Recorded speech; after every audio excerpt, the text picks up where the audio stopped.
ہمارے ناظرین کے لیے اس حوالے سے گفتگو کرنا کافی مفید رہے گا کہ اس کے بنیادی اسباب میں سے جو سب سے بڑا سبب ہے وہ در حقیقت ایسا تھا کہ ایک شرط کو توڑنا نہیں تھا، وہ پورے معاہدہ کو اور اس کی بنیادوں کو برباد کرنے کے مترادف تھا۔ وہ جو واقعہ ہوا، صلح حدیبیہ ہو چکی تھی، اس کے 17 یا 18 ماہ کے بعد ہوا یہ کہ اس معاہدہ کے اندر جو شرائط رکھی گئی تھیں ان میں سے ایک یہ تھا کہ عرب قبائل کو آزادی ہوگی، دونوں فریقوں میں سے جس کے ساتھ وہ چاہیں اپنا الحاق کر لیں، جس کے وہ چاہیں حلیف بن جائیں، یہ آزادی تھی۔ اب مکہ مکرمہ کے قریب 2 قبائل آباد تھے، قبیلہ بنی بکر اور بنی خزاعہ۔ تو بنی خزاعہ جو تھے ان کا رجحان خود نبی کریم صلی اللہ تعالی علیہ وآلہ وسلم کی طرف تھا۔ اس کی ایک وجہ یہ بھی تھی کہ اس خاندان کے اکابرین نے ایک دور میں حضرت سیدنا عبد المطلب رضی اللہ تعالی عنہ سے بھی دفاعی معاہدہ کیا تھا۔ اچھا، تو اس معاہدہ کی وجہ سے ان کی نسلوں کا رجحان حضور کی طرف تھا۔ یہ تو علامہ صاحب یہ تو پھر تاریخی تسلسل ہوا۔ ٹھیک ہے۔ تو بنی بکر جو تھے انہوں نے اپنا تعلق یا اپنی خلافت جو ہے وہ انہوں نے کفار مکہ کے ساتھ قائم کر لی۔ ٹھیک ہے۔ اب 18 ماہ گزرے تو ہوا یہ کہ رات کا ٹائم تھا، یہ قریب ترین وطیر ایک جگہ تھی جہاں پر یہ موجود تھے۔ تو رات کے وقت میں چونکہ ان دونوں قبائل کی اس سے پہلے بھی آپس میں چپکلش تھی، ٹھیک ہے، تو انہوں نے یہ سمجھا کہ تاریک راتیں ہیں، اندھیری راتیں ہیں، تو اہل مکہ نے خصوصاً اکرمہ بن ابی جہل وغیرہ یہ سارے شامل تھے، انہوں نے رات کی تاریکی میں حملہ کر دیا بنی بکر کے ساتھ مل کر بنی خزاعہ پر، بغیر کسی سبب کے، صرف اپنی بدماشی یا اپنا روب داب قائم کرنے کے لیے۔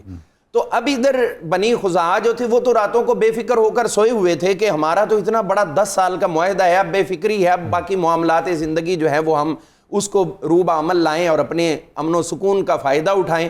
اب وہ بے سر و سامان یا بے اسلحہ آرام کر رہے تھے، تو رات کو انہوں نے حملہ کر دیا، اور وہ جو مکہ کے کفار کے سردار یا ان کے بیٹے تھے انہوں نے چہروں پہ نقاب ڈالے ہوئے انہوں نے بھی حملہ کر دیا۔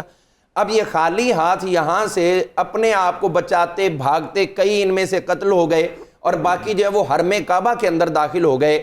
جب وہاں داخل ہوئے تو انہوں نے وہاں پر بھی ان کو نہیں چھوڑا، وہاں پر بھی حملہ کر دیا۔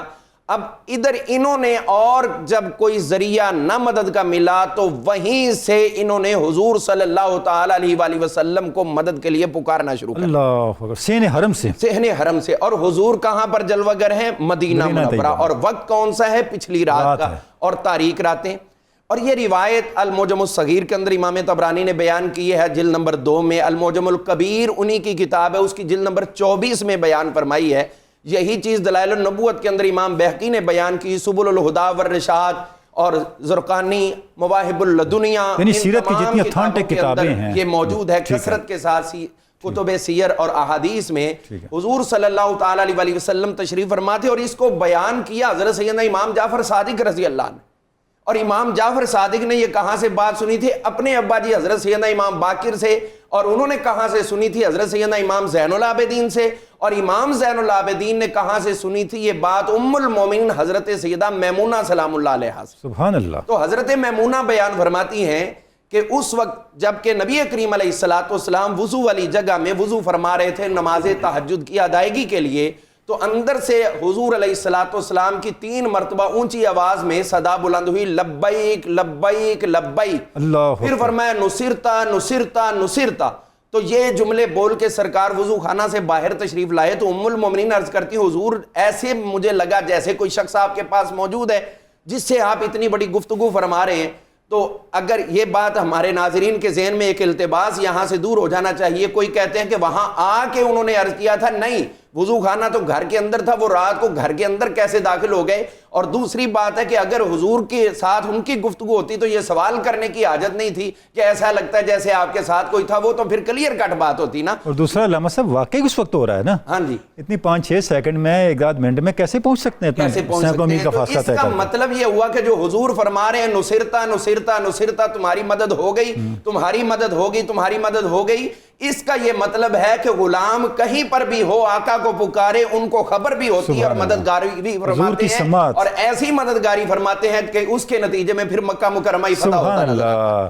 حضور صلی اللہ تعالیٰ علیہ وسلم آپ نے فرمایا یہ راجز تھا، یہ مجھے کہہ رہا تھا، یستصرخنی کے الفاظ ہیں، مجھے چیخ چیخ کے کہہ رہا تھا. اب چیخنا کیسا جو حضرت میمونہ کو سنائی نہیں دیا، اور حضور کو اس کا مطلب ہے کہ وہ مکہ مکرمہ سے ہی صدا بلند تھی جو حضور صلی اللہ تعالیٰ علیہ وسلم نے سماعت کی. اور اس کے 3 دن کے بعد، اس واقعہ کے 3 دن کے بعد حضرت کعب بن مالک، کعب بن عمر جو راجز تھے اس قبیلے کے، یعنی رجز پڑھنے والے تھے، وہ آئے اور یہاں انہوں نے سارے معاملات عرض کیے. حضور صلی اللہ تعالیٰ علیہ وسلم نے یہ سمجھ لیا، سمجھا دیا کہ کفار مکہ جو ہیں انہوں نے معاہدہ کی بنیادی شرط کو توڑ دیا ہے اور ان کو معاف کرنے کا مطلب ہے کہ آئندہ پھر وائلیشن ہوتی رہے گی. اور پھر حضور صلی اللہ تعالیٰ علیہ وسلم نے صحابہ اکرام کو تیار کیا اور 10,000 صحابہ کی جمعیت لے کر، جنہیں بتایا نہیں، اس سے پہلے کہیں جاتے تھے تو بتا دیتے فلاں جگہ جانا فلاں جگہ، یہ سیکریسی رکھی. اور پھر یہاں سے حضور صلی اللہ تعالیٰ علیہ وسلم نے جب مکہ مکرمہ کی طرف سفر شروع کیا تو تب لوگوں کو پتا چلا کہ ہم اس وقت مکہ مکرمہ کی طرف جا رہے ہیں. اس راستے پہ جاتے ہوئے تو پھر اس کا ریزلٹ یہ آیا کہ حضور صلی اللہ تعالیٰ علیہ وسلم نے وہاں جا کر کم از کم نقصان اور کم از کم تکلیف اور کم از کم ہمت ان لوگوں کی، مطلب تو یہ ہے کہ اگر آپ کے پاس پاور ہے، نیگیٹو جا رہی ہے تو ایسا رستہ دیں کہ وہ پوزیٹیو ہو جائے. تو ان کی جو قوتیں تھیں اسلام کے خلاف، میرے مصطفیٰ نے ایسا پیار دیا کہ وہی قوتیں اسلام کی مخالفت کی بجائے اسلام کی حمایت میں صرف ہونا چاہیے. سبحان اللہ. تو حضرت سیدنا کعب بن مالک رضی اللہ عنہ، کعب بن عمر اور دیگر جتنے بھی لوگ وہاں پر موجود تھے،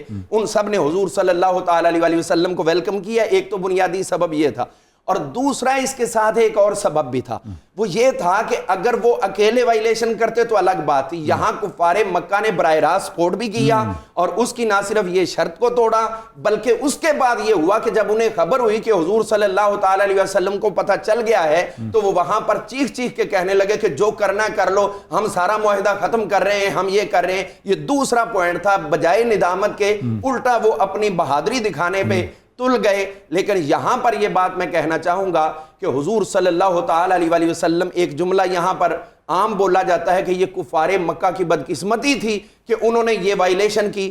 ہم یہ سمجھتے ہیں کہ یہ در حقیقت ان کی خوش قسمتی تھی کہ یہ ان کا اقدام میرے آقا کو وہاں لانے کا سبب بنا اور میرے آقا نے اپنی رحمت اور ان کا مقدر بھی سنور گیا. ان کا مقدر بھی سنور. کیا بات ہے.